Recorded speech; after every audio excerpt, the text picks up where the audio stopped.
Hello students, welcome back to my channel English Wave. My name is Gurupesra and today we are going to discuss letter, which is an important writing topic of 10th class.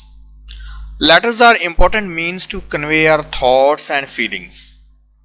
So generally if I classify the letter, we have two kinds of letters. And first one is formal letter and second is informal letter. So firstly, let's discuss formal letter. Formal letter is nothing but written in a formal and ceremonious language and follows a certain stipulated format. And such letters are written for official purposes to authorities, businessmen, editors, etc.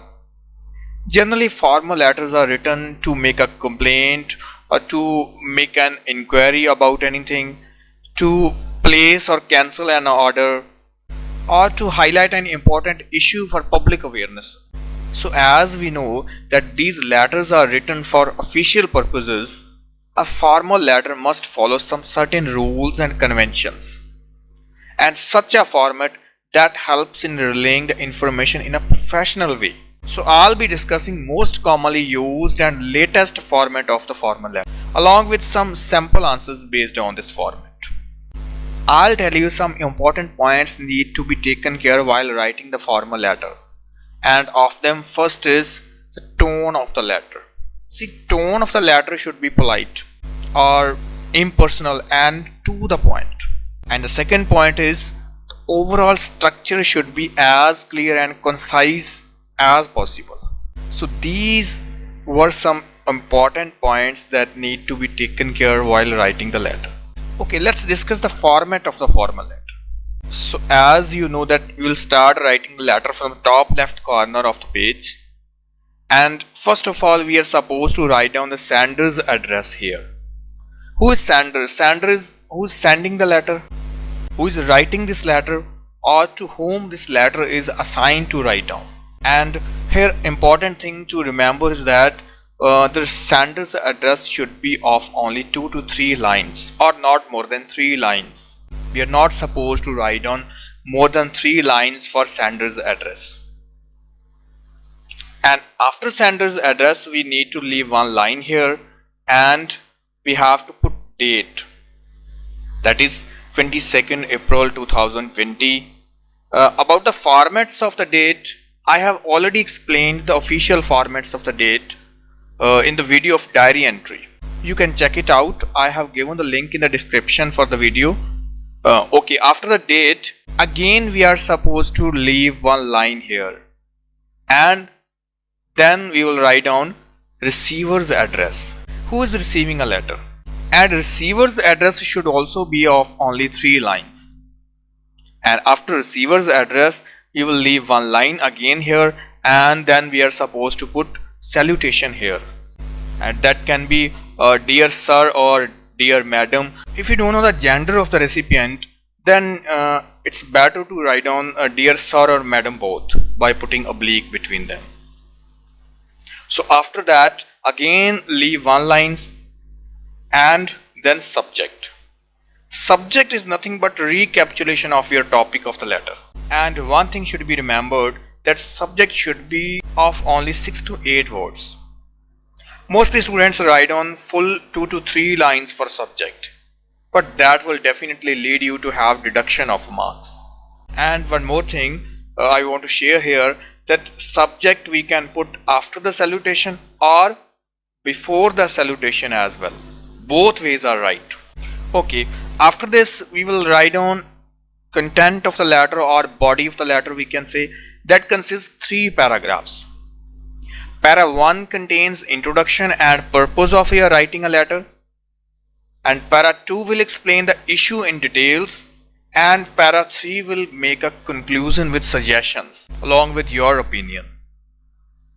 So in para 1, where we have to introduce the purpose of your letter, we can write down some general expressions like through the columns of your esteemed or reputed newspaper, I would like to draw the kind intention of concerned authorities towards, then subject, or the issue towards what you are going to draw the attention. And second expression we can use through the columns of your reputed newspaper, I wish to make the public aware of, or I wish to make the people aware of, then subject.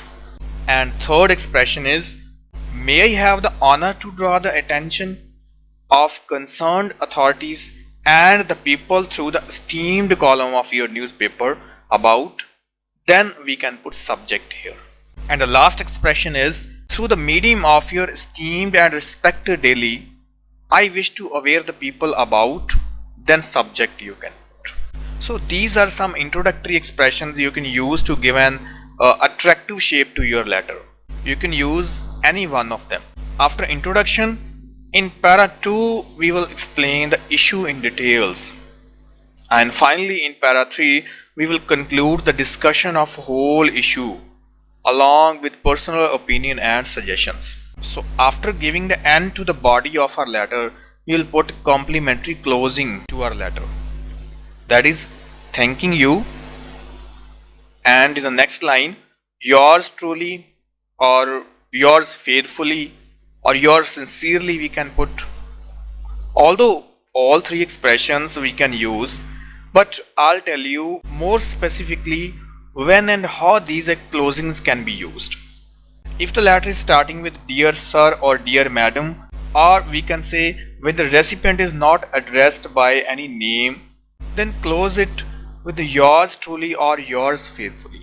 These are most appropriate. But when we do know the name of the recipient, then yours sincerely can be used. Yours sincerely is most appropriate then.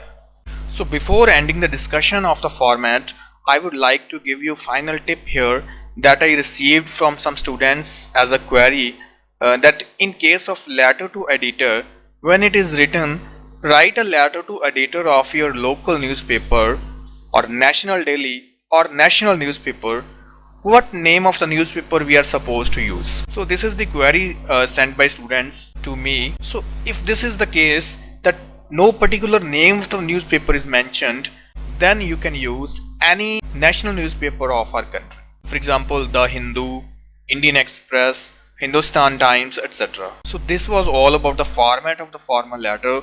Now let's discuss some sample answers of the letter. Let's see the question. You are Ritika Singh. You are concerned about the increasing pollution in your city. Write a letter to the editor of the newspaper The Times of India in about 100 to 150 words regarding the environmental pollution in your city. These are some value points we need to cover. Express your concern regarding the increasing pollution in your city, and state the reasons for the increasing pollution and its repercussions. Repercussions means results. Suggest some solutions to control this problem. So let's start discussing the answer of this question. As we know, according to the format, we have to start from the left side of the page. So first of all, we'll write down the address of sender. Sender's address is not mentioned here. So we have to imagine our own address and write down. For example, 456 Rajouri Garden, New Delhi. So this is our sender's address. Then after sender's address, we have to leave one line here, and then we'll write down date, that is 22nd April 2020, or the next format is April 22, 2020. Then again we are supposed to leave one line here and the receiver's address here. What is the receiver's address? Who is receiving the letter? The editor of the newspaper. So we will write down the editor, The Times of India, New Delhi. Then again we are supposed to leave one line here. Then we will write down salutation here, dear sir or dear madam. Then subject. What is the subject here?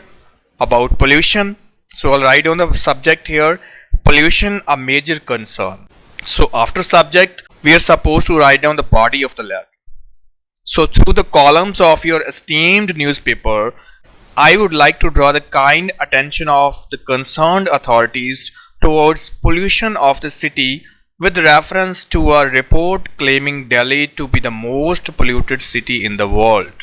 In bracket, it is written 23rd September 2019, page number 5. So here I am taking the reference of the previous edition of the newspaper that was published on 23rd of September 2019, and on the page number 5 it was claimed that Delhi is the most polluted city of the world. So this was the introduction part. Let's see the second paragraph. It is a major concern that pollution levels of our capital city has increased by such a huge margin. This is an alarming concern which needs to be addressed immediately. Addressed means to control or to take necessary steps. Otherwise, its repercussions on the environment will cause irreparable damage. Irreparable damage means damage which cannot be reversed. It would also show the country in a bad light, since Delhi, being the capital, is the hub of tourism.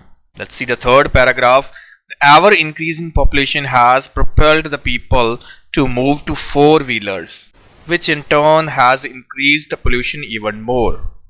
Industries and deforestation add to this problem many folds. It's an irony that the most intelligent being on the planet is causing the most destructions. So it is not only the responsibility of the government but also the people to take necessary steps to reduce pollution. Carpool, scooter pool, cab sharing, etc. are the new steps that can help curb pollution to some extent. Curb means to control. Likewise, using public transport, cycling or walking to cover short distances are some of the good habits that all of us need to inculcate in our daily lives. Inculcate means to adopt. After all, it's our own environment and we need to take good care of it. So this was the ending of the body of the letter, and after that we are supposed to put closing to it, that is yours truly, then followed by your name.